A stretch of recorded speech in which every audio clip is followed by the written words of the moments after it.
चांगली काम आहे असं नाही. मी बऱ्याच ठिकाणी अशा वेळेस माझ्याकडनं होत नाही. ॲप्रिशिएट करण्यासारखी गोष्ट आहे. तुम्ही राजकीय क्षेत्रात जायला कमळ लावून काय जायचं.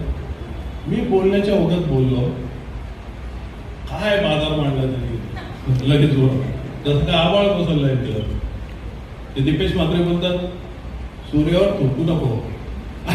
तू थुंकून त्याचा थोबडा ओला केला.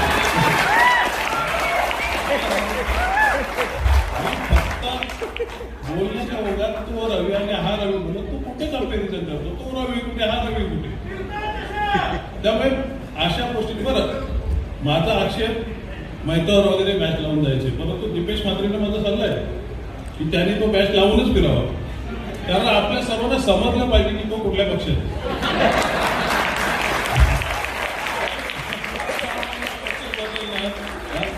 मला माहित होतं ह्याच्या पालिकेच्या आपल्या उद्धव बाळासाहेब ठाकरे यांच्या पक्षासोबत आपल्या ज्या वाटाघाटी चालू होत्या, मला माहित होतं हा ओढून जाणार आहे. म्हणून आम्ही प्लॅन बी केलेला तयार आणि म्हणून ही त्याची परिणिती आहे. ठीक आहे, आपण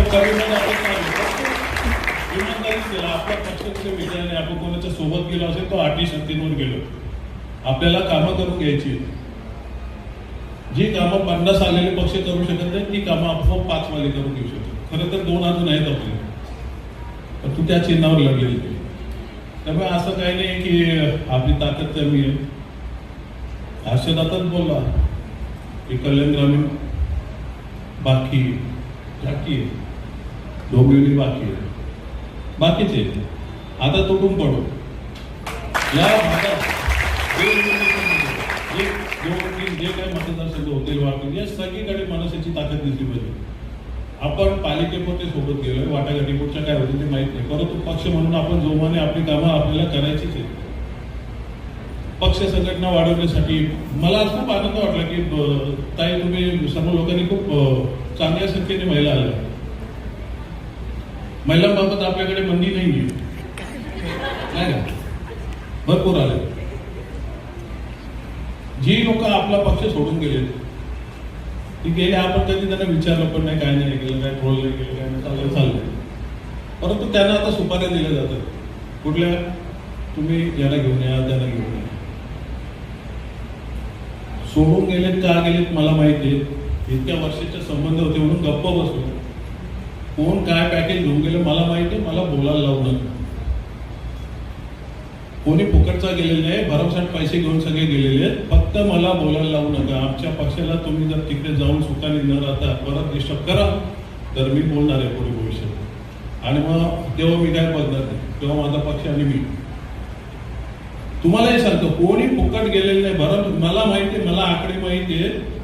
मी त्या लेवललाच राजकारण करतो, मला सगळं माहिती आहे. तुम्हाला येऊन सांगतील अरे काय इथे काय नाही, तिथे सकाळ 7 वाजल्यापासून काम असतं. असं नाहीये. नंतर परिस्थिती बघायची. समय सगळ्यात मोठा बलवान असतो. जे गेले ते गेले, आपण कधी त्याच्या नादाला लागत नाही. प्रश्न विचारला रवींद्र चव्हाण त्यांना, तुम्ही डोंबिवलीचे आमदार आहात, वैद्यकीय शिक्षण मंत्री होते, काय केलं दवाखान्यात. ते भुकणारे कुत्रे काय करतात, ट्रोल करतात. तुम्ही काय केलं. तुम्ही तो हॉस्पिटल दिला कोविडमध्ये, म्हणे 10 लाख भाडा घेतला. कोणाला काही माहिती नाही काय घटना झाली त्यावेळेस. कोविड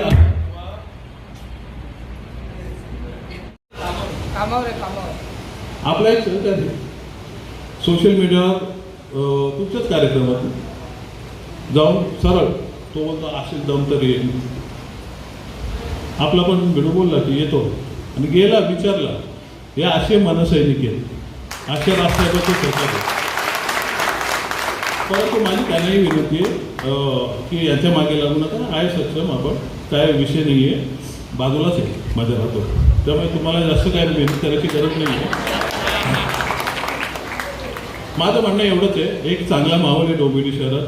एकत्र आणायचे आपण डोंबिवली शहरात. आम्ही तुमच्याबरोबर नसलो कमळाबरोबर, तरी तो कमळ याच्याबरोबर आहे, धनुष्यवानाबरोबर. आणि एकत्र कुठेतरी काम करू. 4 चांगल्या गोष्टी घेऊन या, एकत्र बसून चांगली कामं करूया. कोण नाही बोलणार आहे. काय कामं करायची, काय कामं नाही करायची, या गोष्टीवर आम्ही पाठिंबा दिलेला आहे. खासदार साहेबांना काल पण मी एक लेटर व्हॉट्सअप केला की कोपर स्टेशन आहे त्याचा सॅटिसमध्ये त्याचे अंतर्भाव करण्यात यावं. आजूबाजूला खूप गर्दुले असतात, काय काय परिस्थितीत आहे तुम्हाला माहिती आहे. बांद्राला केलं असेल तर करूया, चांगलं सॅटिस होईल तिथे. अशी कामं करून घेण्यासाठी आपण गेलो. आपण काय कोणाला पक्ष विकलो नाही किंवा कोणाच्या धमक्यांना घाबरून गेलो नाही. त्यामुळे मला तुम्हाला एक हीच विनंती करायची की यापुढे कामं करताना आता सगळी टीम तर मस्त जबरदस्त झाली आपली सगळी. पालिकेत कामं असतील तर आपले नगरसेवक आहे, हळूहळू वाढत जाईल, त्यांच्या अनुभवाचा फायदा भेटेल. संदेश वगैरे लोक नव्याने आपल्या ताब्यात, परंतु स्वतःहून पदं मागून घेतली की आमची पक्षात पण काम करायची इच्छा आहे. नाहीतर नगरसेवक झाला की पक्ष गेला खड्ड्यात, त्यांचे हेच कोऱ्यात जायचे काय नाही. त्यामुळे सगळं व्यवस्थित होईल आणि एक चांगली टीम असली तर चांगली मजा पण येईल. आणि माननीय राजसाहेबांना अपेक्षा आहेत आपल्याकडनं की कल्याण डोंबिवलीने सतत त्यांना रिझल्ट दिलेला आहे, इथल्या लोकांनी आपल्याला प्रेम केलेलं आहे आणि आजही लोक प्रेम करतात. हे सगळं चाललंय बरं नाही आहे म्हणून यांच्या मागे न लागता खूप विषय आहेत आपल्याला. आज पेट्रोलचे भाव वाढले, सगळं महागाई वाढलेली आहे, नीटचे एक्झामचा विषय, अजून बरेचसे विषय, हे सगळे लोक इथंचे बरेचसे विषय असतील ते घेऊन पुढे जा. यांच्या मागे या कुत्र्या बांधऱ्यांच्या मागे लागून आपला वेळ वाया घालवण्यात काय पॉईंट नाही आहे. त्यामुळे तशी वेळ आली तर जायचं, परंतु उगीच कोणाची फोडी काढू नका. आपल्याला काम आहे, आपल्याला हे डायव्हर्ट करायला बघतात. आता SIRचं काम आहे जे 10 तारखेपर्यंत एक्सटेन्शन दिलेलं आहे, ते खूप महत्त्वाचं काम आहे. याच्यावर लक्ष ठेवा. हे काय करतात, गठ्ठे बनवत आहेत, त्यांचे गठ्ठेचे गठ्ठे देतात. अशा कुठे घटना दिसल्या तर त्या अधिकाऱ्यांना तिथल्या तिथे जाऊ विचारा. काय याच्यात काय कोणी काय फालतूगिरी करतो असं दिसला, कोणाला फेवर करतो असं दिसला, तिथल्या तिथे त्यांना आपल्या पद्धतीने जाऊ विचारा. कारण हे अशी पद्धत चालणार नाही. मी आधी सांगतो, मी मागे बोललो की माझ्या गावामध्ये मला कमी मतं भेटली. मी स्वतः 353 यादीवर BLA काय म्हणजे आपले पक्षाचे BLA व्हावा यासाठी साहेबांनी सांगितलं की स्वतः व्हा. अर्थात मी काय अजून काम केलं नाही, अजून मी केलेलं आहे, परंतु BLA मी पण आहे. त्या 3 याद्या माझ्या गावच्या, त्याच्यात किती 850 मतं कमी झाली गावात. आणि हेच तर मी तेव्हा बोललो एवढं मतदान मला मिळायला पाहिजे होतं. या गोष्टी आहेत. SIRवर चांगलं काम करा, त्यांच्या मागे लागू नका. कारण तो मायक्रो लेवलला तुम्ही जर काम नाही केलं तर पुढे भविष्यात आपल्याला त्याचा त्रास होईल. जास्तीत जास्त मराठी किंवा इतर आपले जे आजूबाजूचे राहणारे असतील, महाराष्ट्रात राहणारे जे आपले जुने, ते भले दुसऱ्या प्रांतातून आलेले असतील, परंतु वर्षानुवर्ष राहणार तुम्ही ओळखता चांगली, अशांची नोंद करून ठेवा. SIRचा कार्यक्रम दुसरे कुठले कार्यक्रम आता मध्ये नाही येत ना असं. हां, प्रायोरिटी 10 तारखेपर्यंत द्या आणि ती झाल्यानंतर मग आपलं परत बाकी काय आपल्याला रान मोकळच असतो. प्रत्येकाला तास केलेला असतो, काही विषय असतात, लोक आपल्याकडे येत असतात, ते घेऊन जाऊ. परंतु 10 तारखेपर्यंत त्याच्यावर कॉन्सन्ट्रेट करा. पुन्हा एकदा तुम्ही सगळे आले इथे, सर्वांचे नवनियुक्त लोक आपला पक्ष सोडून गेले, ते गेले. आपण कधी त्यांना विचारलं पण नाही, काय नाही केलं, काय ट्रोल नाही केलं, काय नाही, चाललंय. परंतु त्यांना आता सुपाऱ्या दिल्या जात आहेत. कुठल्या, तुम्ही यांना घेऊन या, त्यांना घेऊन या. सोडून गेलेत का गेलेत मला माहिती आहे. इतक्या वर्षाचे संबंध होते म्हणून गप्प बसलो. कोण काय पॅकेज घेऊन गेलं मला माहिती आहे. मला बोलायला लावू नका. कोणी फुकटचा गेलेलं नाही, भरमसाठ पैसे घेऊन सगळे गेलेले आहेत. फक्त मला बोलायला लावू नका. आमच्या पक्षाला तुम्ही जर तिकडे जाऊन सुखाने न राहता परत डिस्टर्ब करा तर मी बोलणार आहे पुढे भविष्यात. आणि मग तेव्हा मी काय बघणार नाही, तेव्हा माझा पक्ष आणि मी. तुम्हालाही सांगतो, कोणी फुकट गेलेलं नाही. बरं, मला माहिती आहे, मला आकडे माहिती आहे. मी त्या लेवललाच राजकारण करतो, मला सगळं माहिती आहे. तुम्हाला येऊन सांगतील अरे काय इथे काय नाही, तिथे सकाळ 7 वाजल्यापासून काम असतो, असं नाही आहे. नंतर परिस्थिती बघायची. समय सगळ्यात मोठा बलवान असतो. जे गेले ते गेले, आपण कधी त्यांच्या नादाला लागत नाही. प्रश्न विचारला रवींद्र चव्हाण त्यांना, तुम्ही डोंबिवलीचे आमदार आहात, वैद्यकीय शिक्षण मंत्री होते, काय केलं दवाखान्यात? ते भुकणारे कुत्रे काय करतात, ट्रोल करतात. तुम्ही काय केलं? तुम्ही तो हॉस्पिटल दिला कोविडमध्ये, म्हणे 10 लाख भाडा घेतला. कोणाला काही माहिती नाही काय घटना झाली त्यावेळेस. कोविड लोक स्वतःच्या नातेवाईकाच्या आईबाबाच्या मैतावर पण जात नव्हते. एवढे एक गैरसमज होते. अशा वेळेस मला आयुक्तांना फोन केला. एक का सांगतो तुम्हाला, परत कोणी बोलले की त्यांच्या थोबाडावर आपटून देते, परत सांगायची वेळ नाही पडली पाहिजे. मी स्वतः आयुक्तांना फोन केला की तुम्ही प्रत्येक हॉस्पिटलला जाता, 10 कॉट मागता, ते हॉस्पिटलवाले पॅनिक झाले, डॉक्टर्स लोक. मला फोन येत आहेत की असं कसं आमच्या हॉस्पिटलचा बाकीचा व्यवसाय बंद होईल. व्यवसाय म्हणजे पेशंटची सेवा किंवा व्यवसाय बोला, काही बंद होईल, असं डेडिकेटेड काहीतरी बनवायला पाहिजे. मी आयुक्तांना सांगितलं आमचं हॉस्पिटल आहे, तुम्ही आता ताब्यात घ्या. आम्ही एका संस्थेला चालवायला दिल्या, आम्ही काही डॉक्टर नाही आहे, आम्ही तो चालवायला देतो, त्यांच्याकडनं घ्या. तो हॉस्पिटल द्यायची दानत मी दाखवली. आणि यांचा दादा कोकणात त्या आईन्स्टाईनसारखी दाढी वाढून बसलेला. हा फरक आहे त्यांच्यात आणि आपलं. ते गवडी घालतात तसे अँड्रोन घालून फिरत. आणि हे आपल्याला सांगा 10 लाखासाठी मी हे केलं, करोडो लाखो रुपये खर्च केले. किती आपल्या सहकार्याने सगळे किट वाटले असेल, त्या केलेली मदत बोलून दाखवायची नसते, परंतु या अंधभक्ताला दाखवायची, म्हणून आपण बोलतो. त्यामुळे या अशा बऱ्याचशा गोष्टी आहेत. आता समजा रवींद्र चव्हाणांची शाळा आहे,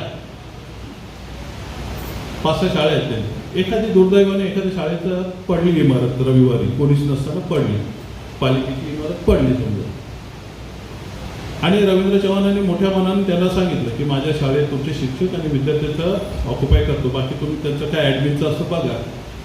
मग रवी चव्हाणने ते पैसे खाल्ले. याचा अर्थ तसा होणार आहे, मी माझं हॉस्पिटलची खराबी हो काय हो आम्ही न बघता दिला. आणि 3 वेळा मला कोविड झाले आणि गावाला जाऊन बसलेले ते चिल्लेपिल्ल्यांसाठी त्याच्यावर टीका करा. त्यामुळे अशा गोष्टींना त्याच पद्धतीने उत्तरं द्या. परंतु आपल्या डोंबिवली शहराचा राजकीय वातावरण असा नव्हता. हे यांना आता खूप वाटते ना की आम्ही सगळ्यात भारी, मग टीका केली तर हे करू ते करू. एका लिमिटच्या पुढे सहन करा, उत्तर द्या, आणि त्याच्या पुढे माहोल खराब होईल असं काही करू पण नका, कारण आपल्याला खूप काम आहे. याविषयी मला एवढं विस्तृत बोलायची आवश्यकता नव्हती, परंतु सगळेच आता भेटलेत. मला खूप फोन आले, दादा ह्याला असं करू का तसं करू का. शांत, त्यांना जे पाहिजे ते करायची काही आवश्यकता नाही. ते मुद्द्यावर बोलले का, अजूनही बोलले नाही की त्या दवाखान्यासाठी रवींद्र चव्हाणांनी काय केलं. तिथे पोस्टमॉर्टमचं आणून ठेवलं, तर ते रक्त वाचून आलेत ना त्या गटारातनं 3-1,000 लोकांचे कंप्लेंट आले, त्याच्यासाठी काय केलं हे कोणीच उत्तर दिलं नाही. राजू पाटलांनी 10 लाख भाडं. अरे बाबा, तुमचा दादा रिक्षा चालवत होता, मर्सिडीजमध्ये फिरत होतो मी खानदानी.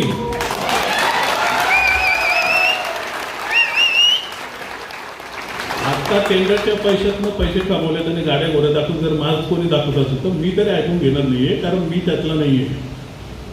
त्यामुळे अशा गोष्टी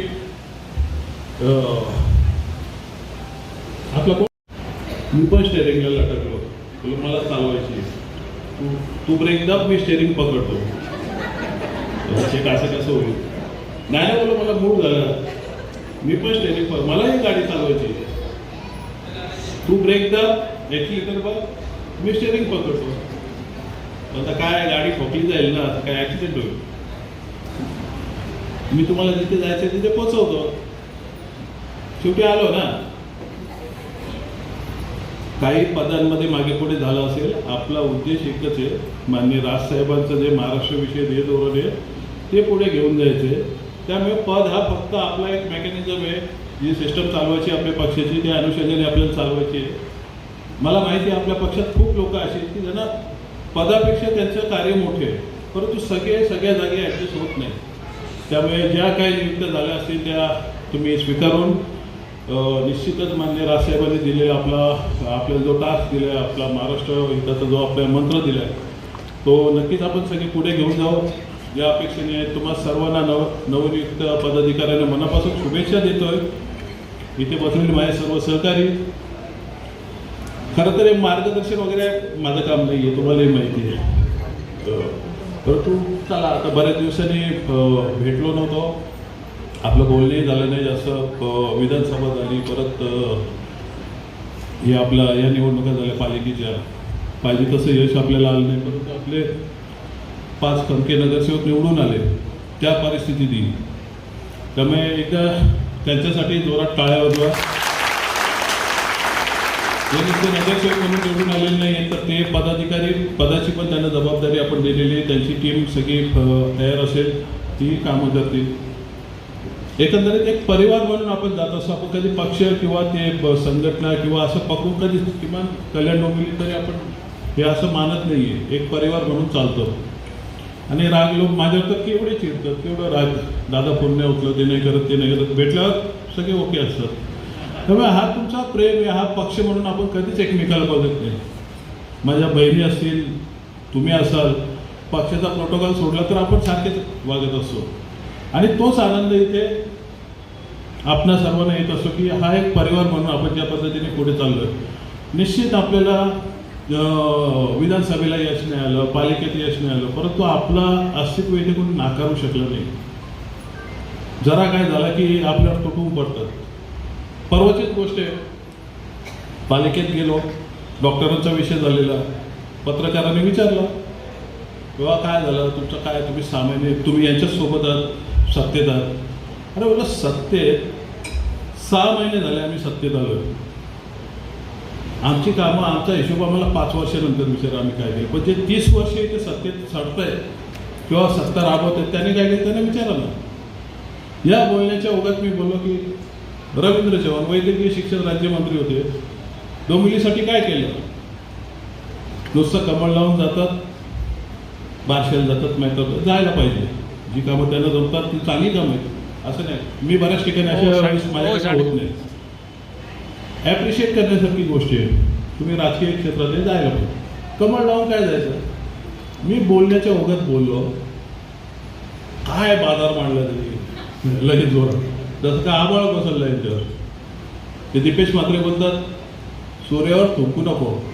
अरे तू थुंकून त्याचा थोबडा ओला केला.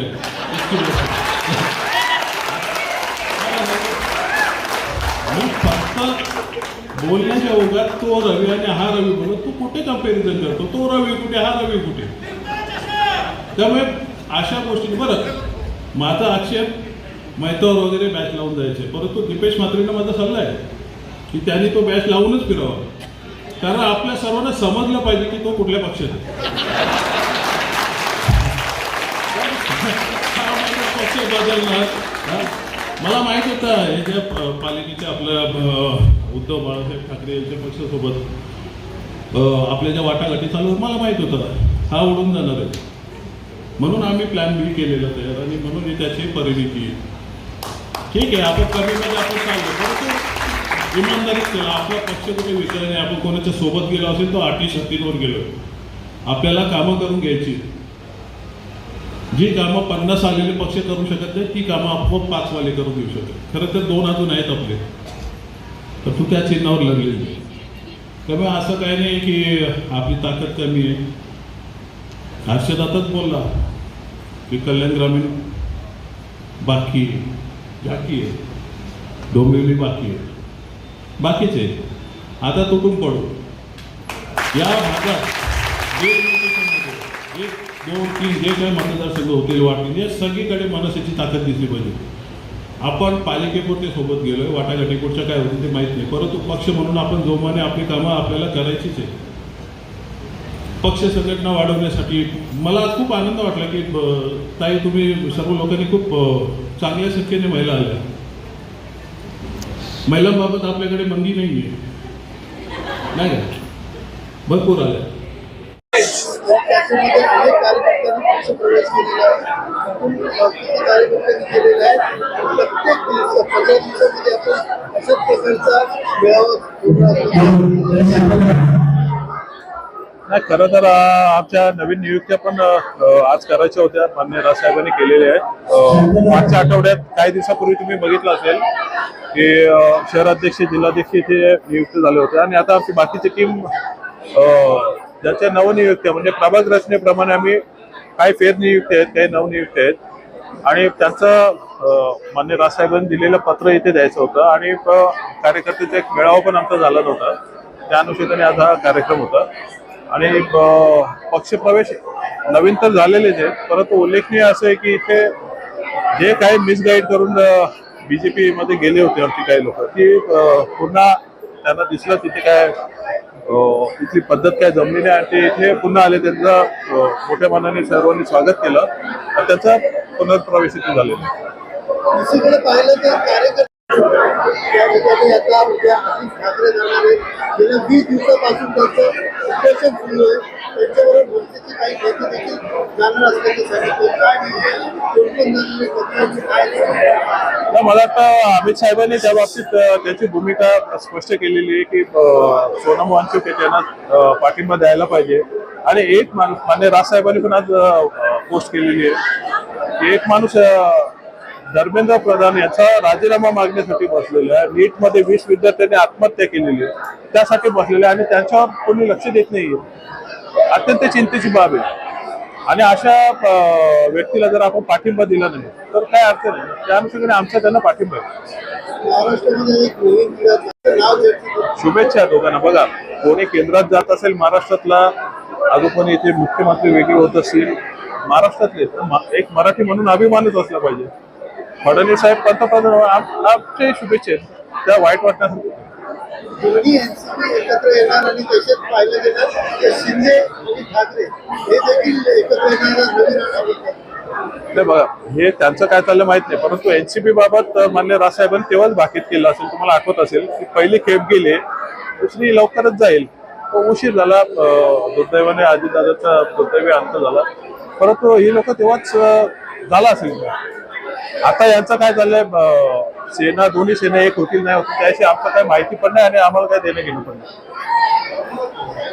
टीका करतात आणि आता तुम्ही आरोप केला की एकेकाला अजून कार्यकर्ते आणण्याच्या सुपाऱ्या दिल्या. निश्चितच जे गेलेत त्यांना काय पदं वगैरे अशी काही व्यवस्थित दिलेली नाहीयेत. तो त्यांचा अंतर्गत विषय जरी असला तरी पण आता त्यातली काही लोक आमच्या पदाधिकाऱ्यांना भेटतायत, कार्यकर्त्यांना भेटतात आणि त्यांना त्याचं मन परिवर्तन करून बीजेपीत या असं सांगायचा प्रयत्न करतात. आमचे सहकारी कार्यकर्ते आम्हाला सांगतात या गोष्टी की आमच्यापर्यंत अशा येतात ही लोक, आपलेच पक्ष सोडून गेलं, आपण त्यावेळेस काय यांना बोललो नाही आणि परत आम्हाला हे करायला बघतात. तर ही लोक का गेले, त्यांना कुठले पॅकेज मिळाले हे सगळं आम्हाला माहिती आहे. परंतु इतकी वर्ष आम्ही एकत्र काम केलंय. कुठेतरी एका चांगल्या भावनेने जाऊ दे, तुम्ही गेलात, तुम्हाला नाही जमलं जा. परंतु हे असं करत असेल तर आम्हाला काहीतरी बोलावं लागेल. तो एक इशारा देण्याच्या हिशोबाने मी बोललो. काय आहे, करोनामध्ये आम्ही खूप आमच्या सर्व सहकार्यांनी खूप कामं केली. मी तर लाखो रुपयाची आम्ही स्वखर्चातून, तुम्ही पाहिलं असेल, वॅक्सिनेशन वगैरे आम्ही स्वतः हे करून केलेले. या गोष्टी काही लोकांना आवडल्या नाही. जे कोकणात जाऊन तिकडे स्वतःची प्रॉपर्टी घेत बसलेले, दाऱ्या वाढून बसलेले, म्हणजे सलून मध्ये जायला जे घाबरत होते त्यांचे चिल्लेपिल्ले आम्हाला बोलतात की तुम्ही हॉस्पिटल दिला आणि भाडा घेतला.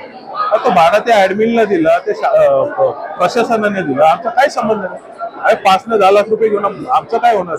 परंतु एक नेरेटिव्ह सेट करायची बीजेपीची जी पद्धत आहे आणि सतत त्यांचा त्यावेळेसही चालला. त्यावेळेस गप्प बसलो मी, कोविड होता, अशा वेळेस काय बोलणं उचित नव्हतं. परंतु आता काही नसताना मी जे प्रश्न विचारले त्याची उत्तरं न देता आमच्यावर टीका केली जात होती, त्याला मी आज उत्तर दिलं. दिल्लीला जाणार मुख्यमंत्री कोण एकच पिढ्या सुरू आहे. तुम्हाला काय वाटतं? दोघांना मनसे शुभेच्छा. एकनाथ शिंदे यांचं नाव चर्चेत आहे. नाही, कसं आहे, मनसेमध्ये तसं तरुण रक्त आहे सगळी, म्हणजे आमचे सगळे यंगस्टर असतात आणि अशा वेळेस ज्याच्यावर जीव लावतात त्याच्यावर टीका झाली की ते तुटून पडते. काल आमचा कार्यकर्ता त्याच्या बीजेपीच्या कार्यक्रमात जाऊन त्यांना जाब विचारत होता. अशा वेळेस उगीच वादविवाद टाळण्यासाठी मी त्यांना बोललो की मी सक्षम आहे अशा लोकांनी निपटवायला, याच्या मागे लागू नका. आपल्याला जो SIRचं काम आलेलं आहे तो मन लावून करा, त्यानंतर बाकीचे काय कार्यक्रम असेल ते करू. आणि तरी आलेच कोणी आलं नंतर बघू आपण त्यांना. सर्वांना विनंती करतो की आपण व्यासपीठावर यायचे. सचिन चव्हाण सर अंकिताताई करून देऊ यांच्या प्रयत्नाने हे पक्ष प्रवेश होत आहेत. या ठिकाणी जाहीर करत आहेत त्या बाकीच्या महिलांनी ज्यांच्या माध्यमातून पक्ष प्रवेश होतात त्यांनी पण या. सचिन चव्हाण, शरद पाटील, देवदत्त गाडे,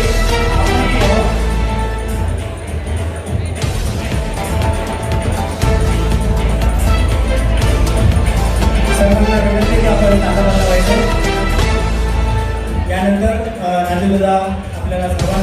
मार्गदर्शन करणार आहेत. सर्व ज्याची नावं घेऊन त्यांनी कृपया व्यासपीठाच्या बाजूला यायचंय.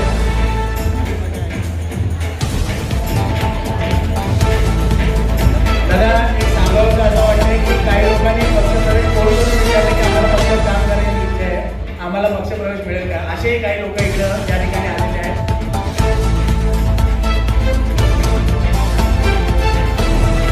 क्षेत्रामध्ये सेवा पुरवणाऱ्या या परिचारिका आहेत.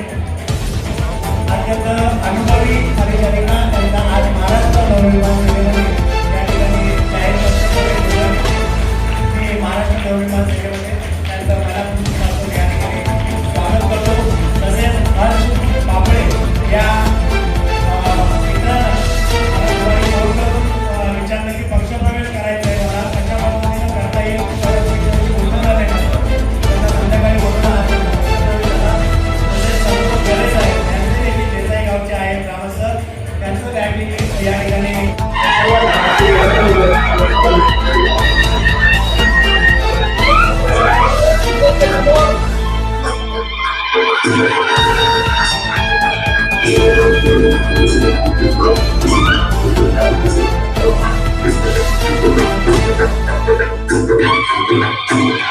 सर्वांनी तालबद्ध व्हायचं आहे. सर्वांनी इथे जाऊन आहे की आपल्या सर्व महाराष्ट्र आहेत आणि या ठिकाणी बसून घ्या.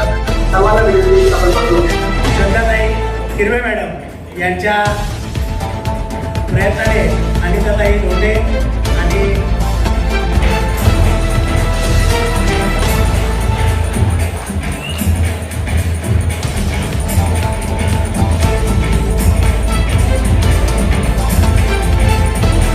त्यानंतर आपल्या महाराष्ट्रावर सुरू आहे या सर्व गोष्टी